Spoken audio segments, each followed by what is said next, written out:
Assalamualaikum warahmatullahi wabarakatuh. Kami dari kelompok 9 ingin mempresentasikan hasil diskusi kami tentang laporan yang telah kami susun yang berjudul pendaftaran tanah.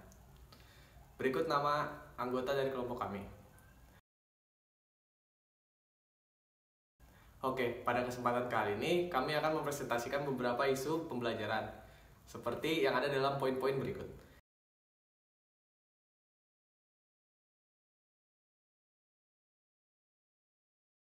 Yang pertama, apa itu PTSL? Yang kedua, mengapa hak atas tanah bisa menghilang? Yang ketiga, apa itu hukum immediate indivisible? Yang keempat, bagaimana izin usaha lahan pertambangan? Yang kelima, apa itu hak guna perkebunan rakyat? Dan yang keenam, apa itu pengadaan tanah untuk infrastruktur umum? Oke, mari kita simak penjelasan berikut ini.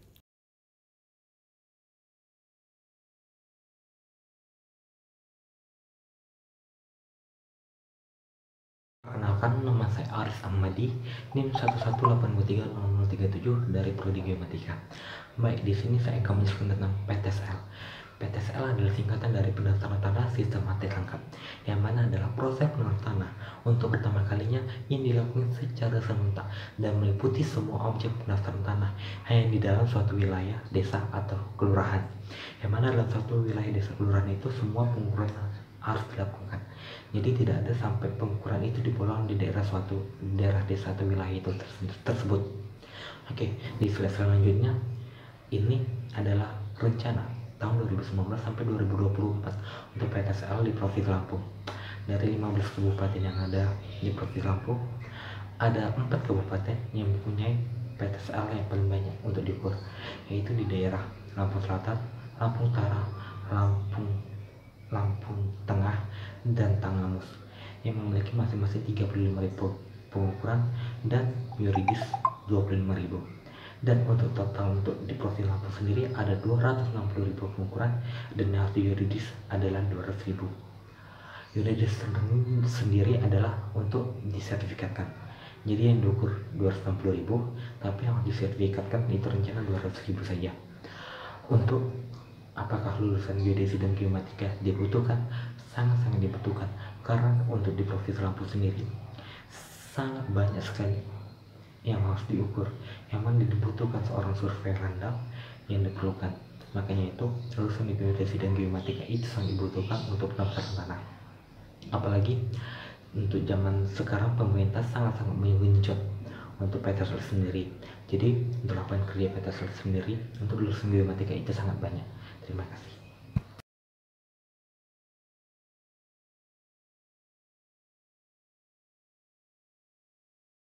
Saya Michael Besin akan menjelaskan mengenai slide 7, 8, dan 9. Nah, pada slide ke-7 ini akan dikhususkan ternyata suatu hak atas tanah bisa hilang dari suatu individu apabila melakukan satu hal yang terbukti bersalah sebagaimana tercantum dalam Undang-Undang Nomor 5 Tahun 1960. Ada 4 hal yang mengakibatkan hilangnya suatu hak tanah. Yang pertama karena pencabutan hak tersebut berdasarkan pasal 18, yang kedua karena sukarela, yang ketiga karena diterlantarkan, dan yang terakhir sesuai dengan aturan nomor 21 ayat 3. Nah, ternyata yang menjadi poin fokus kita adalah pasal yang nomor 3, yakni karena diterlantarkan. Diterlantarkan di sini maksudnya adalah tidak dipergunakan sebagaimana mestinya sesuai dengan keadaan ataupun tujuan sebelum dia melakukan pembelian. Artinya suatu individu bisa memiliki kehilangan suatu hak atas tanah tersebut jika terbukti sebelum melakukan pembelian dan setelah melakukan pembelian tersebut tanah tersebut tidak difungsikan sebagaimana mestinya, dan si pembeli sebelumnya bisa mengambil hak menggugat tanah tersebut kepada pengadilan apabila terbukti pihak sebelumnya tidak sesuai dengan aturan yang sebelumnya dilakukan. Nah, yang selanjutnya ada kita mengenal namanya hukum immediate indivisible. Nah, hukum immediate indivisible ini lebih mengatur mengenai hak atas tanah, mengenai kepemilikan ataupun perantaraan orang pertama, kedua maupun ketiga. Karena apa? Karena adanya kasus penipuan. Nah, di sini kan akan lebih diatur bagaimana sih upaya ganti rugi, upaya jaminan ganti rugi, kepastian hukum kepada pihak yang diganti rugi. Nah, itu diatur dalam hukum immediate indivisible. Nah, kemudian ada lagi namanya deferred indivisible. Nah, dicontohkan ada 3 pihak tadi, yang pihak A, pihak B, pihak C. Nah, pihak A ini mendapatkan satu hak atas tanah dari pihak sebelumnya, kemudian dia menjual kepada pihak B, si B menjual kepada pihak C. Berarti ada 3 pihak yang dilakukan secara penipuan. Nah, bagaimana sih kelanjutannya itu?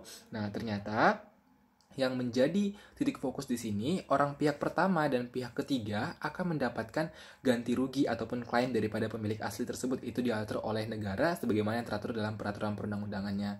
Jadi, melalui hukum deferred indivisible ini akan menjamin suatu kepastian hukum terhadap mereka yang mendapatkan suatu penipuan terhadap hak penjualan tanah apabila benar-benar tercantum dalam peraturan dalam pembukuan hak sertifikat atas tanah. Terima kasih.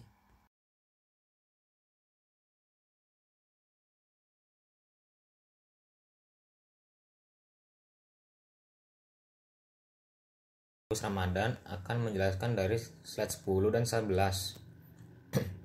Yang pertama adalah contoh kasus hak atas tanah. Misalkan ada kedua pihak, yaitu pihak A dan pihak B. Pihak A adalah pemilik tunggal dari suatu tanah.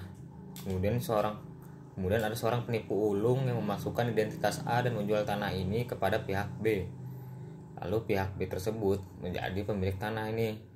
Dalam kasus ini, pihak A maupun pihak B merupakan korban yang sama-sama tidak mengetahui adanya pemalsuan dalam kegiatan jual beli tanah tersebut. Di samping hal itu juga, pihak B tidak melakukan pemeriksaan dari keabsahan dokumen-dokumen atas tanah tersebut. Pada suatu saat, pihak A mengetahui kasus ini dan menginginkan kembali kepemilikan tanah tersebut.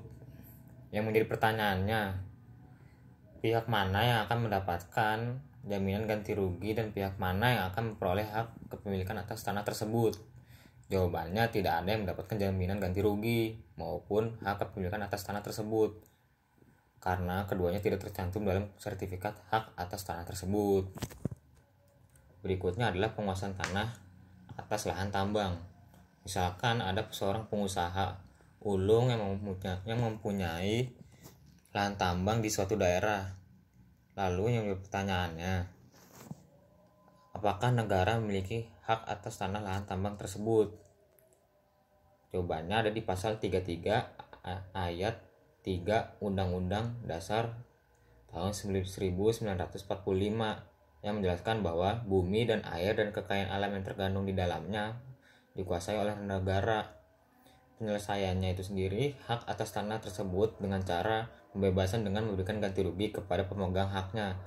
Dengan pembebasan itu, maka berakibat tanah yang dibebaskan kembali dikuasai oleh negara.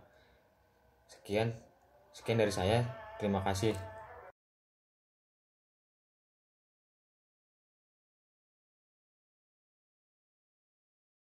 Adalah hak guna usaha lahan perkebunan rakyat. Yang pertama adalah pengertian hak guna usaha. Hak guna usaha adalah hak untuk mengusahakan tanah yang dikuasai langsung oleh negara dalam jangka waktu paling lama 25 tahun. Gunanya adalah untuk perusahaan pertanian, perikanan ataupun peternakan. Hak guna usaha lahan perkebunan diatur dalam Undang-Undang Perkebunan yang meliputi pelaku usaha perkebunan dan pekebun. Pelaku usaha perkebunan adalah pelaku atau perusahaan perkebunan yang mengelola usaha perkebunan, sedangkan pekebun adalah seorang warga negara Indonesia yang melakukan usaha perkebunan dengan skala usaha tidak mencapai skala tertentu. Hal ini diatur dalam pasal 28 Undang-Undang Nomor 5 Tahun 1960 tentang pokok-pokok agraria. Hak guna usaha adalah hak khusus untuk mengusahakan tanah yang bukan miliknya sendiri atas tanah yang dikuasai langsung oleh negara untuk perusahaan pertanian, peternakan ataupun perikanan.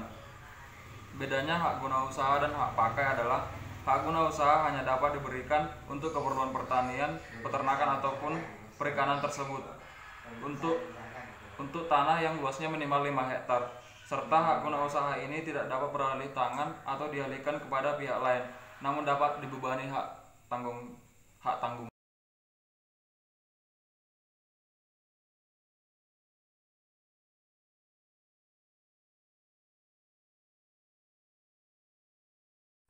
Oke, yang selanjutnya dalam hal tanah yang diperlukan untuk usaha perkebunan merupakan tanah hak wilayah masyarakat, hukum adat. Pelaku usaha perkebunan harus melakukan musyawarah dengan masyarakat hukum adat pemegang hak wilayah masyarakat untuk mendapat persetujuan kepemilikan tanah dan imbalan. Imbalan yang tersebut bisa berupa uang atau saham kepemilikan.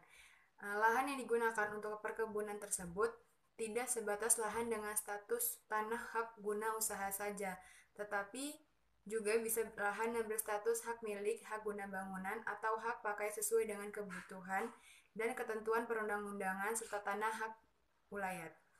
Yang selanjutnya, pengadaan tanah untuk infrastruktur umum adalah kegiatan menyediakan tanah dengan cara memberi ganti rugi yang layak dan adil kepada pihak yang berhak menerimanya untuk kepentingan bangsa, negara, dan masyarakat yang harus diwujudkan oleh pemerintah. Pengadaan tanah untuk kepentingan umum wajib diselenggarakan oleh pemerintah dan tanahnya selanjutnya dimiliki pemerintah atau pemerintah daerah. Dalam hal instansi yang memerlukan pengadaan tanah untuk kepentingan umum adalah BUMN, sehingga tanah tersebut menjadi milik BUMN. Pembangunan untuk kepentingan umum, infrastruktur minyak, gas, dan panas bumi wajib diselenggarakan pemerintah dan dapat bekerja sama dengan BUMN.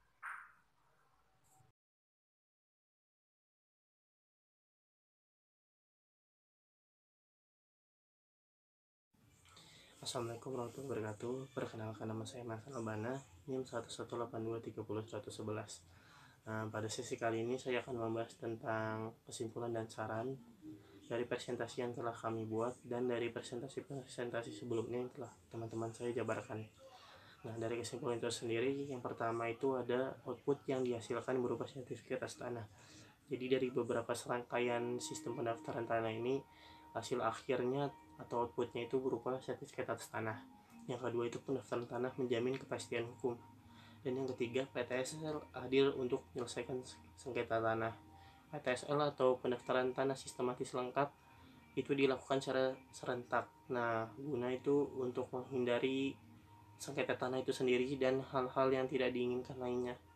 Dan yang terakhir ada pendaftaran tanah mengurangi faktor tumpang tindih. Nah, dan selanjutnya itu ada saran. Yang pertama, tanah Indonesia harus didaftarkan secara yuridis guna adanya jaminan hukum. Dan pelaksanaan pendaftaran tanah tendernya terus digencarkan guna mengejar program skala nasional. Dan yang terakhir ada pelaksanaan pendaftaran tanah dilakukan secara sesuai dengan aturan hukum yang berlaku. Nah, jadi itu saja yang saya ingin sampaikan, dan apabila ada kekurangan dan tutur kata kami yang salah, mohon dimaafkan, dan apabila ada kebenaran itu hanya datang dari Tuhan. Terima kasih. Semoga presentasi yang telah kami buat bisa memudahkan informasi tentang pendaftaran ini dengan secara mudah dan secara umum. Terima kasih. Cheerio.